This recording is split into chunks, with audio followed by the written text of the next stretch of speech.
All right, I think we are live now. Good afternoon, everyone. This is Dennis Misigoy, Libertarian for the U.S. Senate here in the state of Florida. Happy to announce. Let me close up some of these little things I got popping up over here. You know, it's always the interesting thing when we're trying to do these little live streams at whatever time that we can do them. But I am happy to announce to anybody who hasn't already caught the news that we are officially qualified. This is the week. This is qualifying week for most public offices, certainly where you're filing with the state division of elections, and we are officially qualified to be on the ballot this coming November as the Libertarian in the United States Senate race for the seat currently occupied by Marco Rubio, and which it looks like now it doesn't look like they're going to be facing primary challenges on either the Republican or Democrat side. We'll see. There's a couple of NPAs, a couple of write-ins out there. Maybe we'll engage with some of those folks, but in terms of libertarians and offering a serious alternative that is serious about breaking the two-party system's stranglehold on power, this is the option. This is what I'm bringing to the table, and it's exciting to get past this milestone. Obviously, we got a lot of stuff to do still, a lot of events that I'd like to be able to get out to meet with voters in different parts of the state. Obviously, we want to try and do some of that ourselves, as well as reach out to some of the events that are really designed for that sort of thing. So looking at a few of those, trying to connect with some people to make sure that we can be there. And more at the forefront, or I guess more in the short term, a couple of things. Tomorrow, I will be on at 2 p.m. live on Muddied Waters Media. Bearded Truth with Mr. Murica. So looking forward to that. Jason Lyon. So I will be on with him tomorrow at 2 p.m. Should be shared on all the social media. So if you're following me either here on Facebook or any other social media, you should be able to see a link to that and the information. So that'll be tomorrow at 2.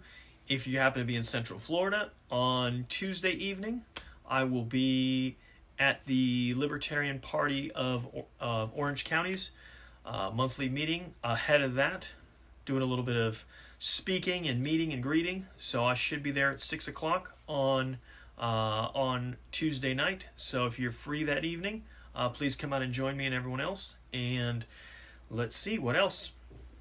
But that's some of the stuff coming up with me, and obviously,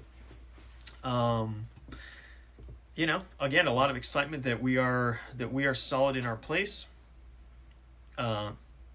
It's interesting, kind of now to get a little bit, start to be setting up our place and start really seeing what the lay of the land is going to be. Obviously, we know who the incumbent is and really what he represents, as well as what the likely Democrat challenger, or I guess at this point, pretty much assured.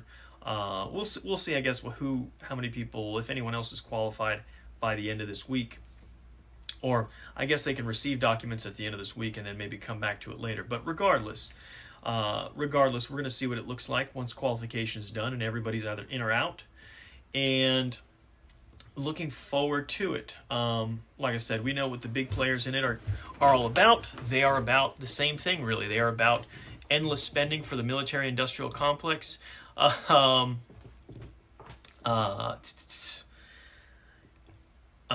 Endless intervention in foreign affairs,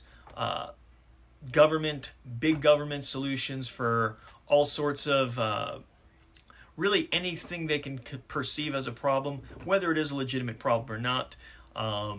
Never the free market, never individual rights, certainly not when it comes to the Second Amendment, and certainly other constitutional rights such as due process. So there really needs to be a clear understanding of the stark contrast, what it represents, what I'm bringing to the table, and what this platform is about versus those folks. And so that's what I'm going to be continuing to try to beat the drum about and make sure everyone understands. I don't want to beat the dead horse. I want to beat a drum, make a lot of noise, and make sure people understand and become aware. So anybody who wants to who's interested in being a part of that, please reach out to me and help out with that. Saturday, is that this Saturday? Thank you, Matthew. I don't know if that's one of the viewers right now, or but thank you, Matthew. Matthew Kanker, for making the decision to go ahead and support, man, because I just saw the alert pop up. So thank you very much. Yep. So is the social in DeLand, is that this Saturday? If it is, I guess shoot me a message with more of the details. I don't know about that because, I mean, I have to see. I'm not as what's the word I'm looking for? I don't have everything everything going on my end totally mapped out. I got some other things I need to try to in terms of events and connecting with some other folks already. But we're gonna try to see what we can get out to. I don't know if Saturday at 5:30. Let me see. No promises there, but I got to plan out to be up there. I got to get up there. We got to get up to Jacksonville. We got to get up to a few of these other spots, especially where I know we've got other Libertarian candidates, like my good friend Joe over here in the comments, to make sure that we are all supporting and bringing awareness to everybody who's out here trying to do the right thing and stand up for individual rights, stand up for peace, stand up for sanity, really, and the recognition that government doesn't have legitimate power to control people's lives, to dominate the world, all these sort of things that we just, the vast amount of overreach and this misguided mentality where folks are, they ask questions like, should we allow people to do this, or should we allow Russia to do that, or should we allow this country to do this? It is immense hubris and a failure to recognize the limits of even the most powerful nation. And again, you really think about it in modern times, we have the best example of it. The war in Afghanistan, 20 years, at least $1 trillion or $2 spent there, countless lives, if not outright ended, certainly destroyed in a variety of other ways. But all this time, all this spent from the biggest, most powerful, most equipped, the richest country in the world that spends a disproportionate, ungodly amount on its military spending, more than $750 billion for this year, and it's more than the next 7 or 8 countries all combined. And yet this country, against this dirt poor backwater, but they do call it the graveyard of empires for a reason. So I don't want to totally knock the Afghans, but the fact is that all this spending and all this time and all this energy, and at the end of the day, as soon as the U.S. left, it went back to almost the exact same conditions it was in before. The same people, the Taliban, got back into power, and it demonstrates the finite, the limits that exist on the power of any nation to impose its will on another, the issues that need to be the simple understanding that you cannot just do whatever you want, that you cannot, that government, no matter how much it may embrace the idea that it can, no amount of force used, no amount of resources can get beyond the fact that there just is certain things you can't do, and remaking the world and changing people by force is just one of them. I mean, if you want to go full scorched earth and just eradicate everybody, you could technically do that, but what would be the purpose of that? Who would that help? In most cases, it's really going to be no one, because everyone's looking to derive a benefit, and humanity as a whole prospers by interdependence, by folks providing goods and services to others, and this sort of exchange, even if it's not direct or immediate, even if we may not be buying or purchasing anything from Afghanistan, but there may be something going on between them and Pakistan and other countries here and there in between. But it comes back to us. It comes back to everyone. And this is part of why peace is so important, why peace is so important to prosperity, and why both in the sense to try to achieve peace and prosperity, both at the level of nations, but also at the level of us as individuals, what it boils down to, or the way to achieve it, is by respecting the rights of others and not trying to get in, not trying to control others. Are Americans being harmed by Japan, Germany, and Iraq right now? Is that why we have such a massive presence there? No, we just got to keep the money going. If you don't spend it, this is one of those things where it's sort of comical at this point. But again, it's the what do you call it? The inertia. Something has been a certain way for so long, and nobody's willing to change it. Nobody's willing to change, to do something different. In this particular case, the real simplest way I would say it, if somebody's gonna, if the question were, not even if the question is asked, but really if we want to talk about it, we certainly need to talk about reducing military budgets. One of these questions has got to be, look, if not now, then when? At what point is it safe for us to remove U.S. troops and military installations and everything else from Germany, from Japan, and certainly from Iraq, who their parliament, what was it, in 2018, 2019, they voted to expel U.S. troops. Obviously, Trump didn't listen. I don't think that Biden has been any more keen to remove U.S. forces completely from Iraq. So, but again, at what point? Certainly with Japan and Germany, and anybody else. I'm trying to think if we have others that have kind of lugged around since World War II. But again, if not now, then when? At what point will it be safe? As these countries are presumably are good allies and generally quite prosperous nations, certainly by comparison to most of the rest of the world. So that's a real simple thing to understand.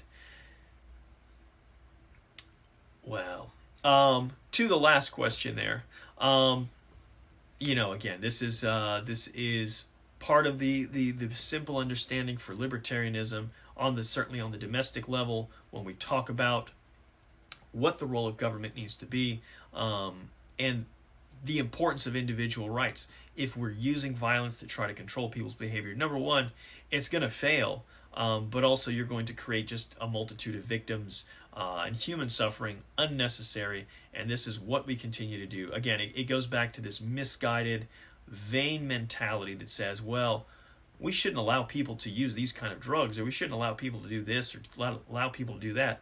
The truth is, you don't have control whether people do that. You can try to punish them for it. You can try to throw them in prison or send a policeman to go and shoot them because they don't want to go to jail for it, for growing a plant in their house or whatever it may be.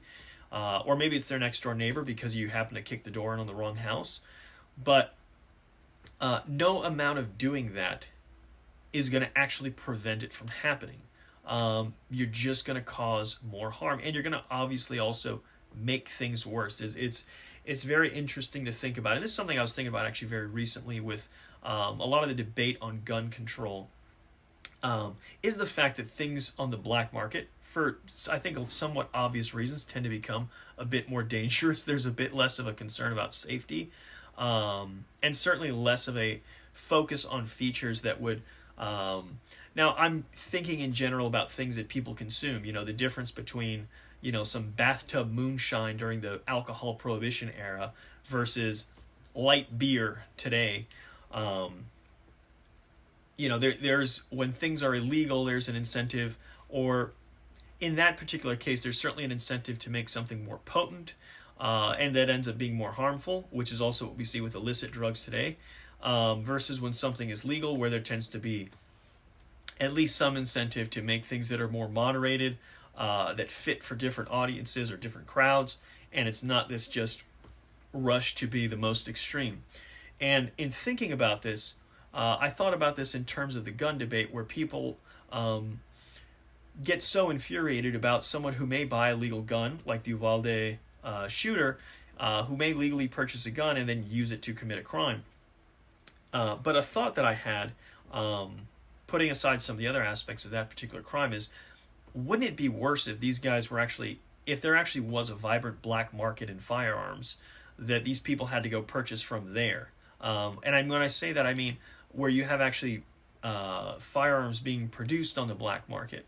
So really completely outside of this, not just buying guns, legal guns, and then kind of getting them to folks or modifying them, but like straight up black market production of guns. I'm thinking that would probably end up being a bit worse. That's just kind of musing and whatnot, but it really is something, and certainly as a side discussion I was having with somebody, not online and not even necessarily just talking about sort of the news of it. But again, one of these things where people make as a big talking point is, high capacity magazines. Again, there was also the misunderstanding that like an AR-15 is an automatic weapon. It's not. It doesn't stand for automatic rifle. It's Armalite rifle, because that was the folks who originally manufactured and patented it, I believe. And but it's not an automatic weapon. It's a semi-automatic. You have to pull the trigger each time you want to fire. And say, well, what about these high capacity magazines? If high capacity magazines, well, then the person doesn't have to reload as they keep shooting all these people. I mean, that's sort of true, but when you think about the fact that the Uvalde shooter had basically, an hour, maybe more, while the police were holding everybody away, that he could walk around this school and just shoot people. And then I don't think he would have had a whole lot of trouble reloading if he needed to, or as much as he needed to. When nobody's coming to... when no one's coming to try to stop you. What I would like to envision, what I think most libertarians and folks who believe in the Second Amendment and really recognize that the best way to protect people is to not make them defenseless, what we'd really like to envision is the guy gets stopped before he even comes anywhere near having to reload. Okay? The guy does not get so many shots off that he's going to stop to reload. Okay? Stopping to reload, or would have to stop to reload, we don't want that. We want a guy, after his first or second shot, which hopefully goes stray and doesn't hit anybody, somebody else is returning fire. That's what we'd like to see. If it really gets to that point. Really, actually, I should take a step back. That's not the ideal. The ideal is that these kind of maniacs become aware of the fact that they are not a bunch of defenseless targets here, and they are deterred from trying to do these crimes, or at least we don't create these situations. Maybe again, some of them still try and they fail in these other ways, but it is something worth noting. And other people do a little bit, can probably give a little more data to this. I think it's estimated between like 500,000 to 3 million defensive gun uses per year. When you really try and crunch the numbers in terms of the impact that it has, it is very much a net positive impact in terms of dialing back violent crime or protecting people, and most of those being non-lethal. But again, getting to kind of this discussion with folks about whether or not the perceived vulnerability of a target is a factor in this, it's far and away clearly is one. And actually this past weekend, this past Saturday, was the 6-year anniversary of the Pulse nightclub shooting, which occurred here in Central Florida. For anyone, who may have been under a rock back then, is a famous case, Omar Mateen, who I believe had worked as armed security guard, shot up a gay nightclub here in Orlando. The Pulse was the name of the club, and obviously it was something that rocked the LGBT community here in Florida, and but there was a lot of assumptions and ideas about what was the motive and what drove the guy to go in this target. Again, there was a certain aspect related to I guess you can say Muslim extremism, or at least related to terrorist organizations and stuff like that. Not that he was like actively connected with folks, but he was sort of, you want to say inspired or whatever. But one of the things that people misconstrued was the fact that he was drawn to Pulse nightclub as a target because of hating gays or wanting to do something about that. When something that came out during the trial of his wife, who she was tried as an accomplice and I think ultimately acquitted.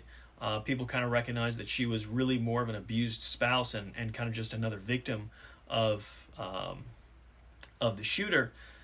One of the things that came out there was that wasn't his first target.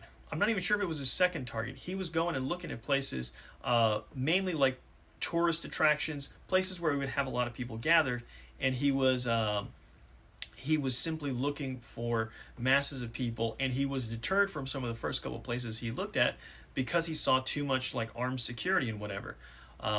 So he was looking for a vulnerable target. That was what drew him, and he's certainly not alone. Also, recently with the shooter in Buffalo was another case where I think I believe in the manifesto he talked specifically about this. He was going to go to this place where he knew the only person who would have a gun would be the guard that he would shoot first, and then he would kind of have his way with the other victims there. And and one of the tricky parts is when you the people who are obsessed with the big government centralized kind of approach to dealing with these problems, when they confront that fact, they say, well, we can't put like armed security everywhere. We can't forcibly tighten up everything. But you don't have to. You only have to think about that way if you insist on it being a centralized solution to this, instead of decentralizing and saying, look, we don't need to have police and armed guards in every single place. What we need is to have people who have the ability to defend themselves, or at least allow them the ability to defend themselves, allow them legal permission, let's say, to use their ability to defend themselves, using whatever means necessary and whatever means they're capable of. And that is the key, because that is to sort of steal the the name from some of the folks who were originally doing the 3D printed guns, defense distributed. We want to distribute out the across the society, decentralize, disperse, distribute that both responsibility and ability to defend people from violent attacks. It doesn't have to be somebody in a uniform. It shouldn't have to be somebody in a uniform where you have to call somebody and wait for somebody to come when a bad guy shows up. Having that be the case, we're all going to be sitting ducks, and that's not what any of us wants. We all want to be able to feel secure. And again, it is a cliche that others have repeated. I don't know what the origin is, but an armed society is a polite society. People don't go on power trips like this if they know that others can defend themselves. And it's the simplest thing, but it's one of those things that we need to really come to a recognition of. But again, to kind of bring it back around, what are the solutions being offered by the mainline candidates in this race? Marco Rubio has been pushing red flag laws for years, since at least after the Marjorie Stoneman Douglas shooting in Parkland. Val Demings has been even though she couldn't quite control her own gun when it got stolen, back when she was police chief in Orlando, even then, she's been a big proponent of all the sort of standard boilerplate Democrat gun control measures of restricting access to various kinds of firearms, restricting it by age, so we violate the rights of adults 18 to 20, because if you're 18, it's okay if you go sign up, put on a uniform, and carry these weapons around. Not even these weapons, they're actually worse weapons, and go shoot at complete strangers halfway around the world. But we wouldn't want you to have any of those weapons while you're here in America to defend yourself or someone you care about. So it's interesting. But it's all the sort of big government here. How else can we inject government control to try to restrict people's rights, violate people's rights, in the vain attempt that we're going to stop or prevent someone who is committed to killing in this scenario? I will take one step back, though, is that really the ideal in dealing with that sort of problem of mass shooters and just violent homicide in general. I guess all homicide is really violent, but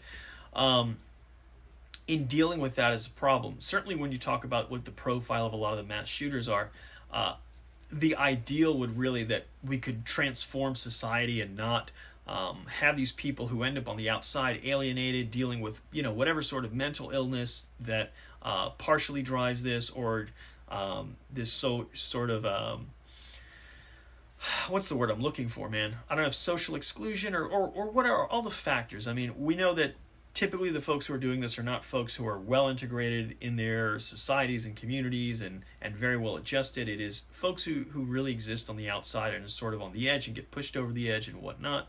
And I don't mean that to make it sound like they're not culpable for their decision to do this stuff, because that's not at all what I mean. But what I am saying is that the ideal would really be to transform our society in a way that that just the motive for these kind of crimes wouldn't happen. That would be ideal, but you can't you can't create a policy top down that is going to create a perfect world and is going to create perfect people who are going to be nice to each other all the time and that are going to avoid this sort of thing from happening. So, you know, it's on us to, you know, try to be better in that sense, but also in terms of policy making, what are the things we can do policy wise? And this goes back to what I was just saying. The one thing you can really do policy wise that is going to that will improve this is by not having those soft targets. Get rid of the gun-free zones, and get rid of other restrictions that inhibit people's ability to exercise their Second Amendment right, and be able to defend themselves and the people they care about in these kind of situations. There's no reason why. The right to self-defense is a very basic one. It's one I don't think anyone should argue about. Maybe Justin Trudeau, aka Justin Castro, over in Canada, was recently quoted saying that Canadians don't have a right to defend themselves with firearms. You know, whether the government violates that right or not, I think those people do have it. Everybody has the right to defend themselves, and they have the right to defend themselves with whatever means, by whatever means necessary, really. Because if you're talking about defending yourself, you're talking about defending yourself. You're not talking about committing violence against somebody else. I think that's a basic human right. And one of the most important things we can do is not try to violate those people's rights in any way, so that they are capable of defending themselves in as much as they want to be, in as much as they can be. We shouldn't be taking that right away from people. I will touch one more thing on this whole red flag law subject, which is that however good it may sound to say we're going to keep guns out of the hands of these bad guys and these evildoers and these mass shooters and whatnot, it sounds great, but you got to understand that that's not who's going to get targeted with these laws, okay? And again, you really have to question the commitment of law enforcement to going after these guys. For example, again, we talked about the Uvalde shooter who basically, for lack of a better term, was protected by the police while he went on his killing spree in there, and they were holding everybody back and they weren't going in. You know, you can talk about other shooters such as, I know Nicholas Cruz, the Parkland shooter. He was, you know, I think pretty much, he had been reported to pretty much every law enforcement agency that was applicable, from the county sheriffs up to the FBI. And, you know, nobody was really on top of it. Not to necessarily say about seizing guns, but, you know, at some point when this kid goes into a school and starts shooting it up, again, how long did it take? So my point in all this is that the priority for these folks is not preventing these tragedies. It is not saving lives. And again, I don't mean to. I mean this from an institutional standpoint. I don't want to necessarily disparage individual police officers and say that there aren't good folks in those line of work who really do, who are committed to doing those things. But I think institutionally, as an institution, it's not the priority. And the priority is to a certain extent what they call it, law enforcement. You know, it's not life protection. They're not bodyguards per se. And in that sense, but what are the things that people will get going target over? I mean, there was I'll leave it at this one. There was a meme, a meme really kind of recently put this in there to kind of connect a little bit of the dots, you know, where one of the people is saying, don't you want to keep guns out of the hands of crazy people or something, or the insane or whoever? And the other one replies with, look, people are getting called insane for not wanting their kids to be, going to this kind of inappropriate stuff, or this kind of inappropriate show, or not wanting certain things to be taught in their schools. People are being labeled extremists. I mean, we think about everything that went on with the COVID regime, in particular, the Department of Homeland Security talking about viewing parents going out to school board meetings and complaining as terrorist threats, as like domestic terrorists. So this is what you need to think about, is actually going to be the application of a law like this is going to be used for folks who are possibly could be hold dissident opinions, not be friendly to the government, not be perceived as radicalized, or perceived as broad spectrum, but folks who, for lack of a better term, aren't getting with the program, who aren't going to just be okay with whatever government's doing, or speaking out, or being vocal about it. People who do stuff like that are the ones who are more likely, I think, in the way that this law would likely be applied. Those are the ones. Certainly there'll be other people that'll be thrown, and I don't mean that they'll never try to get anybody or never would use it on anybody, but you really have to look at how some of these expansions in government power have been. Look at things like with the Patriot Act and FISA, and how much of that has been really about terrorism versus the FBI trying to entrap some what's the word I'm looking for, impressionable young people to get them involved in something and then arresting them later. So that's more than enough. Like I said, I will be back on tomorrow on Muddied Waters. If there's not there's a link on here on all the social media, so go check that out. I'll make sure to post something about Tuesday evening as well, and I will see about that Saturday possibly. I don't know. That one's a little bit more of a long shot for me, but we will see. I'll be out there sooner or later. So take care, everyone, and I will see you guys soon. Check in tomorrow when I'm on. Thank you.